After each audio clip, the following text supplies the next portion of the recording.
when do storage tanks run empty? Your parts of the world, like Australia, Philippines, Thailand, you are. But the question is when and where. I still say that with you, it's going to be, sometime in the month of May that you're going to end up with Europe hitting tank bottoms. And in the U.S., it's somewhere in that July 4th time period. If not sooner, by the way, the inventory's number. That's fitting.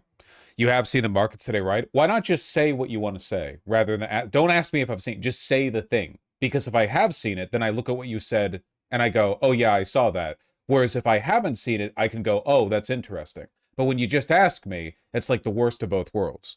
Coming out of the U.S., the ones we got last night, the ones last week, I've never seen anything like that before. And I think that it's important to remember that these inventory numbers... Down. Yeah, they're once again trying to push the markets in a favorable direction because they're claiming the war is over. Like yesterday, Hegseth said... sorry, not Hegseth. Marco Rubio said Operation Epic Fury is over. I mean, obviously nothing's changed in the Middle East, but... let's define terms. A deficit versus a shortage. We have a deficit today, meaning that demand is above supply and we're drawing inventories. It's not a shortage yet. So to answer your question, you have the shortages in places like, Asia, and it's not that bad yet because you're not completely at tank bottoms. But in places like Europe and the United States, you're in a deficit and you don't hit the shortages until you hit tank bottoms. A good way of sort of pressing yourself to remember that the market prices these things irrationally. Remember how, at some point you learned this, maybe you learned it from Smiling Friends. Remember how we are running out of helium? The global supply of helium is very rapidly depleting, and we need that helium, but we're still like using it for fucking party balloons or whatever. Remember at some point you thought, wow, why is helium still so cheap and readily available if there's a finite amount and we're running out of it? It's kind of like that, You think, oh, well, the oil prices, the Brent oil is still hovering at like 110 or something. We can't be that close to being out. We might be closer than you think. Patrick Dehan is probably the best source for this because the real on-the-ground effect of the oil price increases will, to an average American, be felt in the gas prices. And those gas prices are only going up. Alert! Gas prices appear to be rising in Dallas, Austin, Virginia, St. Louis. Yep. I do remember there was a guy in Minnesota or something who found like a generational supply under his property. Was that misinfo? Well, then you can say that the price of helium wasn't being priced effectively or rationally back before that was found. But, we'll see how it goes. It's over 7 in California. In some places, yeah. Apparently the reason why Epic Fury is over is because the War Power 60-day deadline was up in May 1st. And they probably thought they couldn't get the congressional approval. Are you suggesting that sometime in the next couple of weeks, the president is going to declare a new non-military, non-war operation in the Middle East? Like, Operation Epic Fury is over, but we're going back for more? So we can just keep, like, redeclaring the war without congressional approval? That'd be fun. Meanwhile, exports have reached an all-time high. Crazy. Diesel prices are higher in 44 of 50 states compared to last Wednesday. In Michigan, up 87 cents a gallon for diesel. Whew. Do we even have trucking companies anymore? Or do we just have, like, convoys of, undocumented immigrants physically carrying big boxes of stuff across the country, Your Amazon Prime delivery is getting marched. They got it on their heads, like the jars in Central America. It's all Sam Porter Bridges. I'd like him to show up at my place. Fucking love seeing diesel so high. Fuck truckers and dudes with diesel rigs. That is true. Spite can carry you quite a ways. Yeah, for sure.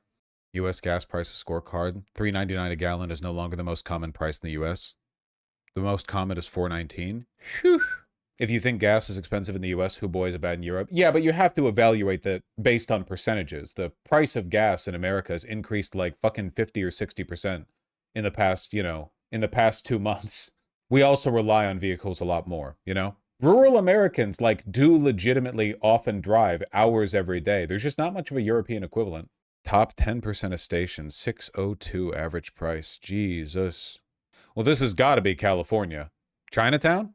Getting pretty bad in Germany and France. Oh, I bet. It's okay compared to the U.S.? It's a pretty big increase, but yeah, relatively we're getting hit more. Percentage-wise for gas prices. We just rely on gas more. Gasoline. This is by liter too, no? Yes, that is by liter. They use liters over there for some reason. rather than gallons, which, as everyone know, every gallon is 17.23 handfuls, and every handful is 26.2 thimbles. Don't know why the fuck they use that antiquated system over there. How much is that in American eagles? An American bald eagle, when pureed, produces about 1.2 cups of oil. How high could the prices go up because of this? Well, the real fun will start once we run out of our strategic reserve. The current strategic reserve distribution is due to expire in about 3 months, but it's only making up for about 6% of our total daily consumption. U.S. oil consumption has not dropped a considerable amount since the beginning of the war, so we can assume it's more or less stable, at least for now. Eventually it'll go down as people start driving less in response to how expensive gas has gotten. Also, trucking companies are going to have to cancel routes. A bunch of, flights are going to be canceled. They already are. So over time, oil demand might decrease a little bit, but probably not by more than 10%, maybe 20%. And even that would be so extreme. A 20% reduction in the consumption of oil in the United States would represent an unbelievable supply disruption. But even at that point, we would still be running at a deficit. So eventually we will run out of the dispersion. Yeah, it is. Yeah, as Masaigu points out in the first message that he's posted, hasn't annoyed me this day. Other countries, poorer countries, are doing crazy shit right now. Like in the Philippines. Pakistan's getting hit really hard. Pakistan's facing its worst energy crisis in years, rolling blackouts lasting up to 14 hours in rural areas. The government has imposed austerity, including 2-hour daily power cuts and 4-day work weeks, halved fuel allocation for government vehicles, even asked cricket fans to watch matches from home to save fuel. Like, this is what other parts of the world are doing right now. Pakistan, Indonesia, the Philippines, these countries were closer to the source. They were more directly and immediately impacted by the effects of the Iran war. Yes, the UK might do food rationing. It's so cool how this is happening, but our servile, European vassal states are still acting like we're an ally to them, Come on, give us a few more years. Dog, you've had enough time to realize what we are, okay? Yeah, 4-day work weeks. They've been doing that for more than a month now. Wonder how that's been going. Fuel crisis, Indonesia. Can we come back from this? I mean, I don't even know how long the conflict's going to last. But reasonable people who wear suits to work do say that even if everything went back to normal tomorrow, it would take years to reestablish the prior level of production. Didn't they say 7 months? That's one estimate, but I've heard longer. Hold on. I want to watch the full clip of this. When do storage tanks run empty? Your parts of the world, like Australia, Philippines, Thailand, you are. But the question is when and where.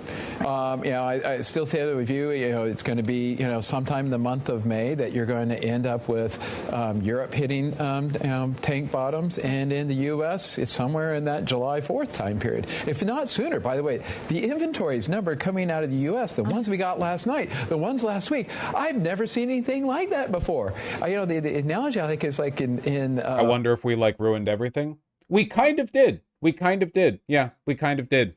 People, again, so much of what we take for granted is the product of an extreme period in history, the post-Cold War interim period where America was the only dominant political, military, and economic force, truly dominant, right? Unipolarity from America, Pax Americana, whatever you call it. But it relied on a very specific, very limited set of conditions that are being challenged. And I mean, more than being challenged, really, the underlying conditions that allow for it are just falling apart. That movie Jaws, when the mayor declares the beaches are open, and you can see the fin swimming around there, and the fin are these inventory numbers. And I think that it's important to remember that these inventory numbers end of history, yada yada. It's worth pointing out that Fukuyama is often misinterpreted, and that he actually predicted the West would effectively blow up this end of history period because they got bored, which is what happened. Like Trump's disruption of the global order essentially came because the people who voted for him were tired of the status quo, even though the status quo that they're challenging right now is their own supremacy. Let's define terms. A deficit versus a shortage. We have a deficit today, meaning that demand is above supply and we're drawing inventories. It's not a shortage yet. So to answer your question, you have the shortages in places like, Asia, and it's not that bad yet because you're not completely at tank bottoms. But in places like Europe and the United States, you're in a deficit, and you don't hit the shortages until you hit tank bottoms. This is a President Sunday take. I don't know what that means. It's true. That's what Fukuyama said. He predicted this, and he was correct in that regard. He wasn't completely correct on everything, but he was correct on that. I feel like it got blown up because it doesn't work and no one likes it. Yeah, but the reason America specifically voted for Trump and allowed all this to happen was not out of some principled rejection of the inequities of capitalism. The people who voted for Trump might dislike capitalism in the sense that they dislike the world that they live in, and that world was, of course, created by those inequities. But fundamentally, the way they responded to it was born of emotional immaturity. Like, these are, by and large, stupid people who have no interest in self-betterment or in understanding the world. They voted for Trump in what was essentially a political tantrum. They had no interest in self or broader betterment. They just wanted to express their anger the same way a kid, throws food out of out of their high chair or whatever, In this respect, I think it is a kind of boredom, an unwillingness to actually address the problem. I mean, what else could it be, right? I mean, first of all, what fuels... Sure, but that's not boredom, I guess. Take it up with Fukuyama. Are going to run out first? Distillate, jet fuel, because the LPGs, those are the ones in which the Gulf was a big exporter of. Yeah. And then the other one is like diesel. Those crude oils that come out of the Middle East were very rich in diesel. And like inventories, even in the U.S., are 11% below the 5-year average on diesel as a starting point. So, watch jet fuel, watch diesel, watch the LPGs. I mean, these are huge vulnerabilities for any economies. It means, it could impact travel. It could impact, of course, how many airplanes fly. Even if it were to stop today, does it go back to normal, or are we still going to have these shortages? Oh, it's going to take a very long time to get back to normal. So let's just begin with, let's say we open tomorrow. You got to be really confident there's no mines in that main passageway. Before, then you got to get the insurance. The insurance guys have to be confident there's no mines, and then you got to get all the ships back in the right place. That's 3 months bare minimum. And then you got to restart the production that has been shut in, and how much of it's damaged, we don't know. I like to point out, when we shut all that production in during COVID, it took 2 years to get it back all online again. So we're talking about a very long, drawn-out process in terms of thinking about the recovery. So even if everything stopped today and they say, resume production, you're talking 3+ months to even start to get even a resemblance of this stuff beginning to flow, and then we're going to find out what kind of damage was done. But, so even if it were to stop now, there's going to be fuel shortages in certain parts of the world. It's baked full in. Stop. Full stop. Because at this point, it's going to take so long to get all of this restarted that those inventories will continue to draw. And again, going back to how big, I just want to put some, I've only seen inventory changes this big once other time in my life during COVID. Because remember, I think as we were talking once before, this shock is the mirror image of COVID. So it is. Meanwhile, in the rest of the world, Australians are being urged to brace for the worst of the fuel crisis, with experts warning we still haven't seen the full impact of the war in the Middle East. Yeah, prices at the petrol station and the crunch on our food supplies are about to take a major hit, apparently. Meantime, our politicians are being blasted for being underprepared. For more, we're joined by Defence and National Security Consultant John Blackburn. Morning to you. If we haven't felt the full impact of this crisis, when will we, and what will that look like? Well, probably you will start to see at the end of this month. So at a simplistic level, the last of the oil that came out of the Straits of Hormuz that went to the refineries in Asia that then got distributed to customers has arrived. So what we're now going to start seeing is the impacts of that 20% loss, and you're going to have 100% of the world's demand trying to take what they can out of the 80% supply. So over this next month, we'll start to see the effects of that, and it'll roll on. Okay, so Albo's been over in Asia trying to secure as much fuel as he can for the future, or at least the medium term. What about, what does that look like long term? Is the government done enough? Do they need to do more? Well, in a reaction sense, what they're doing is pretty good. We export large amounts of fossil fuels, whether it's oil or condensate or LNG, to the region. And what the government's done is said, listen, we're supplying a lot of fossil fuel energy to you. We need to make a bilateral deal so we'll get priority for some refined fuel coming back. And that makes a lot of sense. But the fact is, those refineries and countries we're making the deals with, they got to deal with a 20% loss of supply of oil. And that'll drive prices up. There'll be a lot of competition for it. So we need to anticipate there will be some reduction in our fuel supply, probably about a month out. Although we can afford to pay a fair bit of money for spot prices, but that's not a long-term solution. We're going to have to reduce consumption. Good fucking luck with that, man. We hit an auspicious milestone yesterday. The last shipment of Persian Gulf oil arrived at LA County. To developing news now as gas prices continue to rise across Southern California. The average for regular in LA County hit $6.19 a gallon today. In Orange County, it's $6.16. Ventura County, it's $6.09. San Bernardino County, $6.06. And Riverside County, $6.03. Well, Southern California gets up to a third of its oil from the Middle East. And tonight, after months of war, it appears that spigot is being turned off. And oil experts warn our fuel supply will drop and prices will only... Why is California so much higher than everywhere else? California gasoline has to go through an extra refinement process because it was found that traditionally refined gasoline was causing smog to settle in LA County.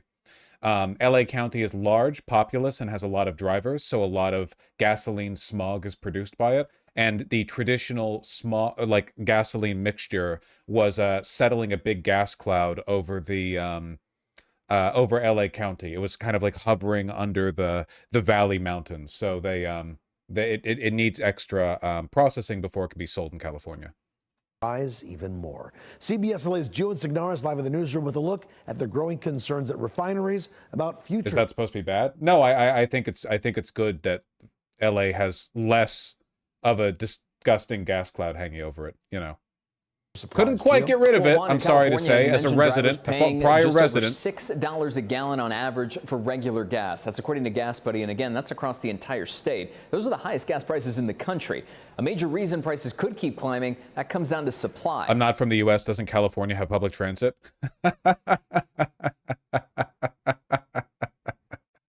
Good one. And that supply is about to get a lot tighter. When will it end? Anger? Frustration? It's the response shared by countless drivers when you ask how they feel about gas prices. Absolutely. And then you still have a quarter of a tank to go. So, but what are you going to do? Just off the Huntington Beach shore is an oil tanker named New Corolla. It's the last California-bound oil shipment to leave the Strait of Hormuz in the Persian Gulf before the war with Iran started.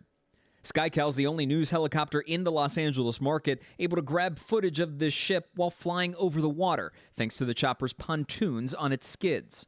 Okay. The tanker carries 2 million barrels of crude oil, headed for the Marathon refinery in Carson, where it'll be turned into gasoline, diesel, and jet fuel. You know, $6.18 a gallon is pretty elevated. Patrick DeHaan is the head of petroleum analysis at Gas Buddy. I asked him what happens if the strait stays closed into the summer. It would probably lead to gasoline that rises from $6.50 to $7 a gallon. It could lead to diesel that is approaching $8.50 or $9.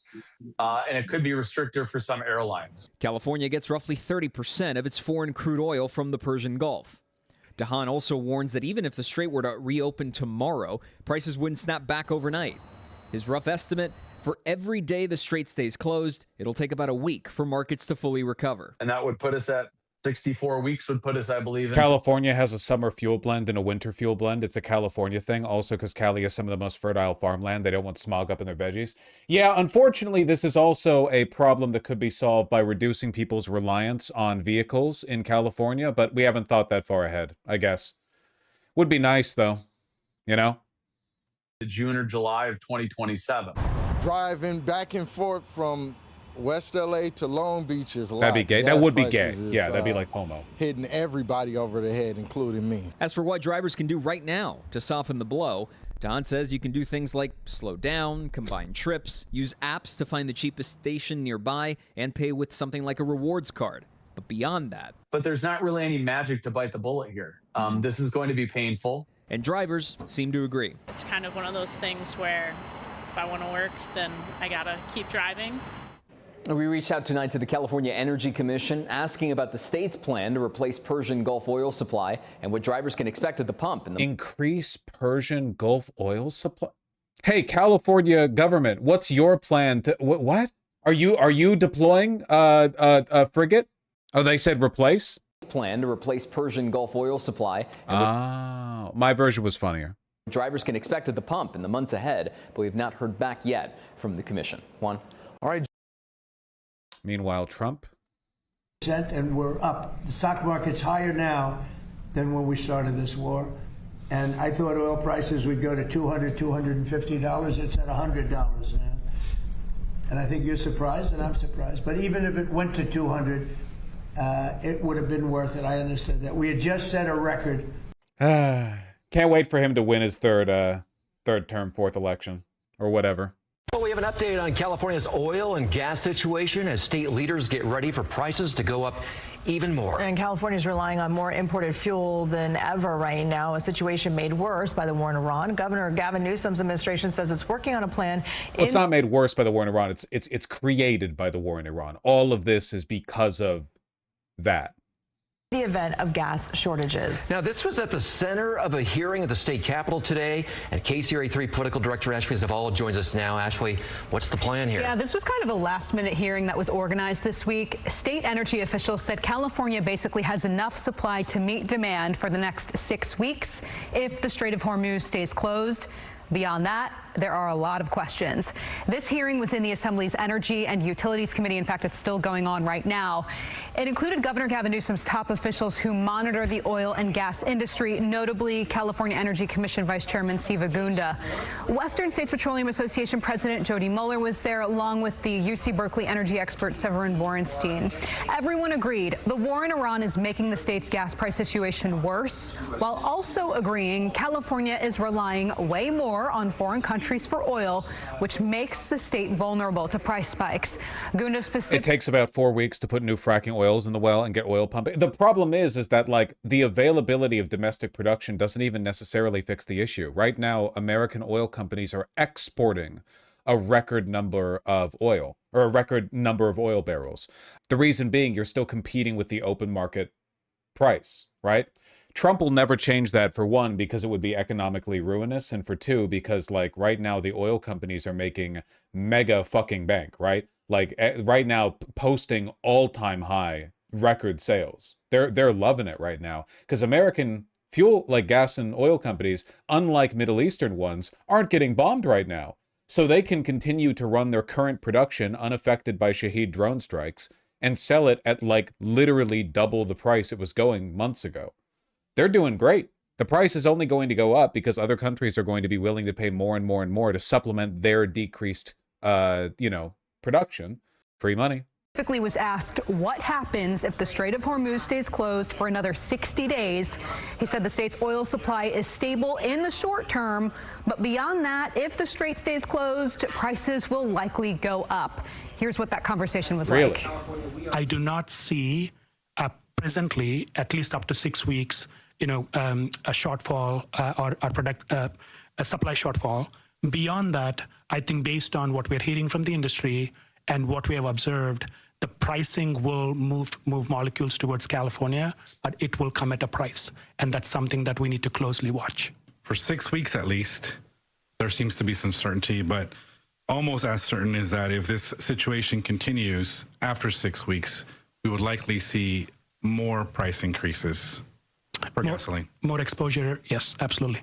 What should California consumers be expecting in terms of price if this conflict continues for 3 months, 6 months? If the prices continue to go beyond $6.25, you will really see demand coming down. So we would expect, the prices to stabilize under 7, more like 650. I could certainly see the price of crude oil going up another $40 or $80 a barrel if we really went 60 more days. And I use those two numbers because they translate to another $1 or $2 per gallon.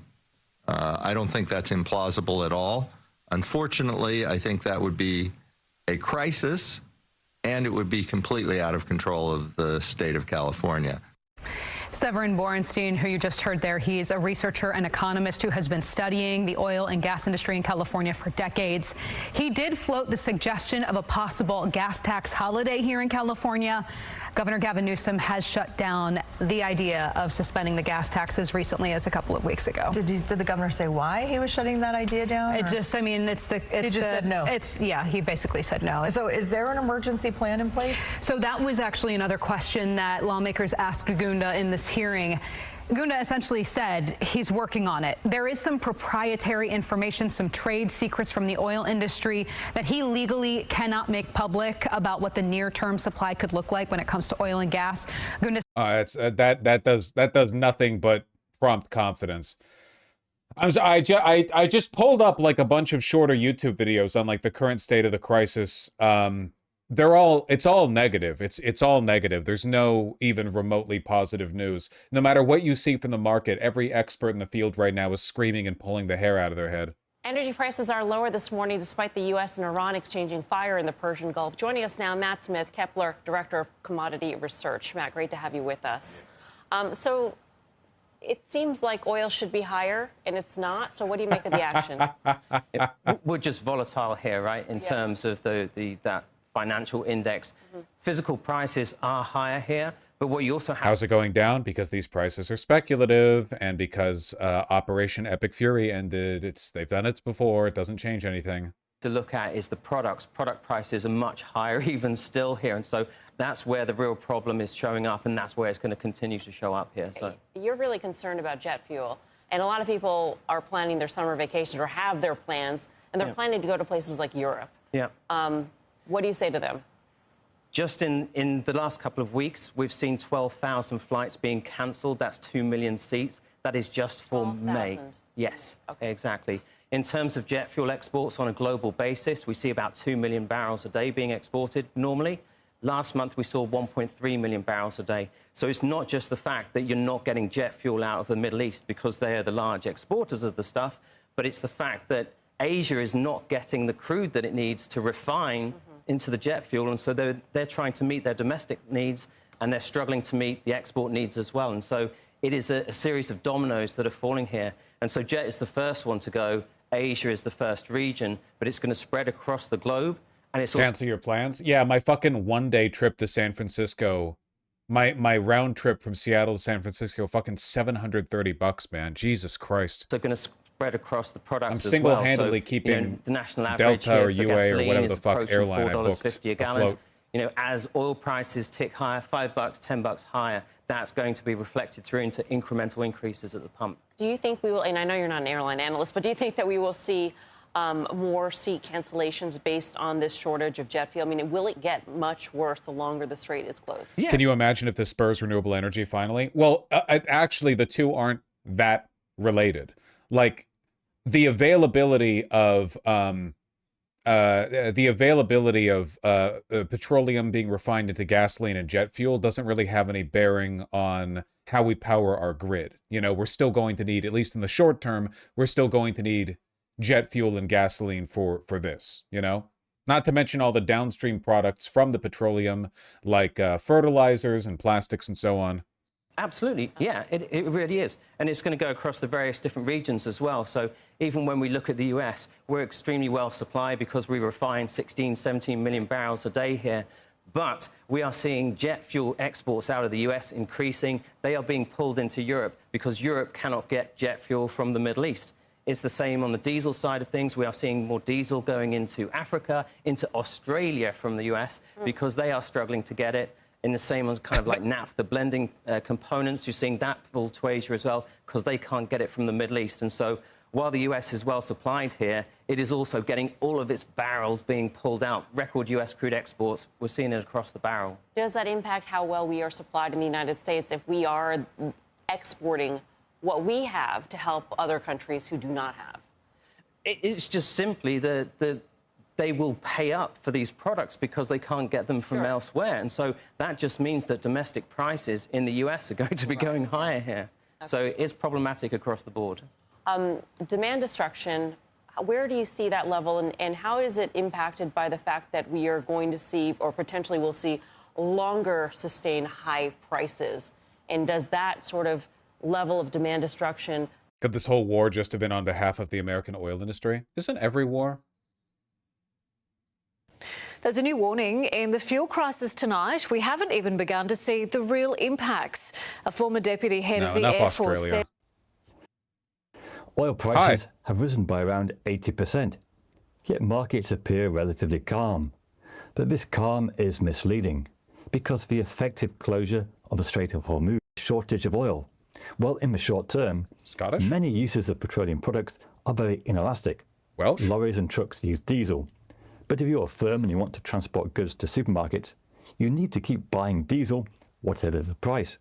And this is one reason why diesel prices have risen faster than petrol. Households may well be able to cut back on some non-essential travel. Rather than going for a road trip around the country, you stay closer to home. But for farmers and food transit firms, there's no viable alternative to diesel in the short term. So prices have to rise very high to reduce demand. And ultimately, we may get to a point where there just isn't enough oil and refineries run dry. And it is already manifesting itself in products like jet fuel and diesel. Even though we haven't yet reached a critical mass, some European airlines have started cancelling flights. And this is the kind of thing that will escalate as shortages get more real. Now, back in 2022... Maybe that's enough bad news for right now. You know, relatively speaking.